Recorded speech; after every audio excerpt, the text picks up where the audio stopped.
బహుశా దేశ చరిత్రలోనే విద్యుత్ శాఖల్లో పనిచేసేటువంటి కార్మికుల భద్రత కోసం మొట్టమొదటిసారి ఇంత పెద్ద గతంలో జీవిత బీమాలు ఉన్నప్పుడు కూడా 5 లక్షల వరకు ఉండేది. ఒకటేసారి ₹1 కోటి పైబడి ఏర్పాటు చేయడం అనేది కేవలం ఇందిరమ్మ ప్రభుత్వంలో రాష్ట్ర ముఖ్యమంత్రి రేవంత్ రెడ్డి గారి నాయకత్వంలో ఈ క్యాబినెట్ తీసుకున్నారు. ఇంత గొప్ప కార్యక్రమం బహుశా కార్మికుల కోసం ఏ ప్రభుత్వం కూడా ఆలోచన చేసి ఉండకపోవచ్చు. ఒక కార్మికుడు తను చేసే పని ప్రమాదకరమైనటువంటి పని అని తెలిసినప్పుడు కూడా గత ప్రభుత్వాలు ఇప్పుడు కూడా దీనిపై దృష్టి సాధించింది.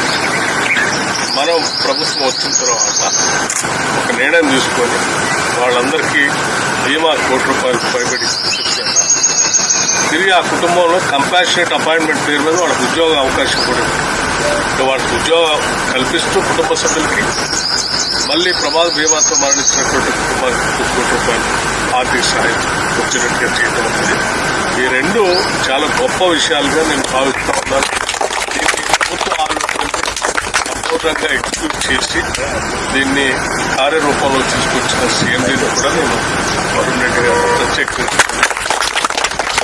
మన ఎనర్జీ శాఖలో సింగరేణి కార్మికుల్లో ప్రవేశపెట్టాం. అలాగే ఎలక్ట్రిసిటీ డిపార్ట్మెంట్లో ప్రవేశపెట్టాం. కొన్ని లక్షల మంది పనిచేసేటువంటి కార్మికులు పనిపడి ఈ కార్యక్రమం నిజంగా ఈ ప్రభుత్వం యొక్క బాధ్యతకి నిబద్ధతకి ఈ మనకున్నటువంటి కన్సర్న్కి మానవత్వానికి ఒక ప్రతీకగా దీన్ని అందరం కార్మికులందరూ దృష్టి తీసుకోవాలి. చాలా ధైర్యంగా తర్వాత ఒక కాన్ఫిడెంట్ సెక్యూర్డ్ ఫీలింగ్తో ఈ విధులు నిర్వర్తిస్తూ ఈ సమాజానికి రాష్ట్ర ప్రజలకు కూడా సేవలు అందించవలసిందే.